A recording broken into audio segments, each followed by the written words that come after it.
Hi, I'm Johnny from UltimatePaperMache.com, and today I want to answer a really common question, and that is, how long does paper mache take to dry? Now, there's two reasons that people ask that question. The first reason, of course, is that they have a deadline. They're making a sculpture today, and they need it to be done in a certain amount of time, and will they be able to get it done when they need to? Quite a lot of people actually let me know that they've volunteered to make a gigantic sculpture, like for a parade float or something, and they have like only 2 or 3 weeks to get it done. And for that reason, the question, how long is it going to take to dry, is kind of important. And I'm going to get to that later, because that's a really special situation. Now, the other reason that people ask me quite often is that they remember a rather disappointing experience back in grade school. And the reason that grade school sculptures quite often end up getting moldy is just because of the environment that the paper mache sculptures are drying in. We don't have to worry about that. Grade school teachers do, and I don't envy them, I really don't, because you've got like 20 or 30 paper mache sculptures sitting on a table. Probably a lot of the kids use way too much paper mache paste, even though the teacher asked them not to. And you've got probably more than 1 or 2 layers of paper mache on there, because the kids, wanted to use lots of layers in order to make their paper mache sculpture really strong. It's not necessary, but I can understand why they believe it is.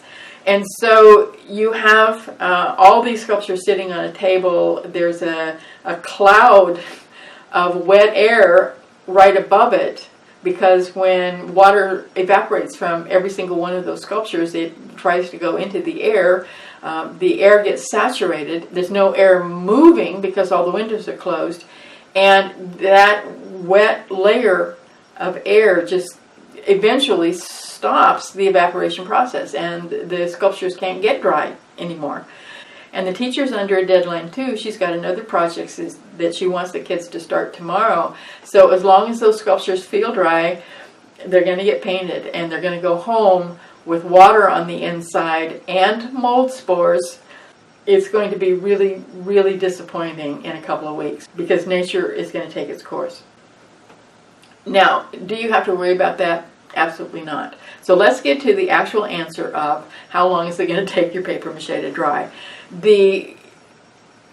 In some ways, what I have to say is it depends, because I don't know what environment your paper mache sculpture is in, and I don't know how many layers you've put on it. So if it's in a really humid environment, it's going to take a really, really long time.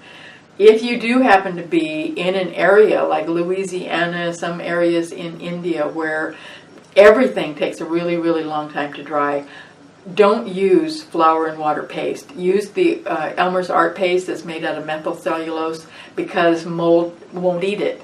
You won't have the problem. You still want to get it dry as quickly as you can, but you don't need to worry about the mold taking over so fast. But if you don't live in the tropics, and if you are able to just use 2 or 3 layers of paper strips and paste, or a really thin layer of paper mache clay, because the armature itself provides all of the structure for your sculpture, and the paper mache isn't actually trying to hold anything up. And if you put your sculpture in front of a fan, you should be able to paint it within 2 days. But if you have to use a whole lot of layers, or if you put on a really thick layer of paper mache clay, it's going to take a lot longer to dry.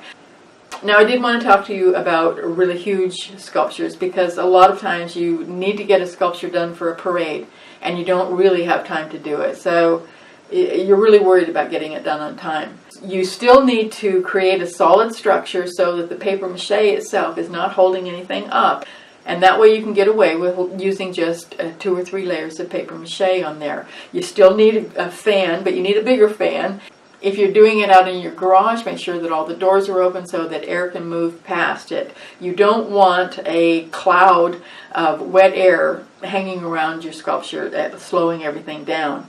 But you're still going to have an additional problem of gravity. The very top of your sculpture is going to feel dry when the bottom of the sculpture is still really, really wet, because that moisture is flowing downhill, like in a river or something.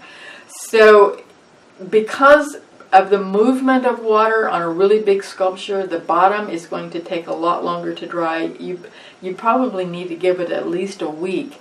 If at all possible, make sure that it's up off the floor so that air can move under it too. Then even if it feels dry way down at the bottom, go ahead and push in on the paper mache with your thumb gently. And if it feels at all soft, not like hard paper mache should, but really soft, like slightly damp paper mache, if you got any movement in it at all, you need to leave it for another couple of days. Give yourself time. Paper mache is not an instant art medium. It really does take time, and most of the time of our paper mache sculptures is spent having them dry. But if you dry your sculpture as fast as possible, keep the air moving, use as little paper mache as you possibly can, and then after it's dry and after it's painted, make sure that you seal it with a good acrylic varnish. And if you take care of that sculpture, it could last 100 years.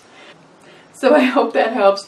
If you haven't picked out a project yet, be sure to go to the art library at the top of my website and pick one out. There's over 400 projects on this website, and I know that you're going to find one that you really love and will really enjoy making. And as soon as you get it done, be sure to come back to the Daily Sculptors page and show it off. I'd love to see how it turns out. I'll see you there.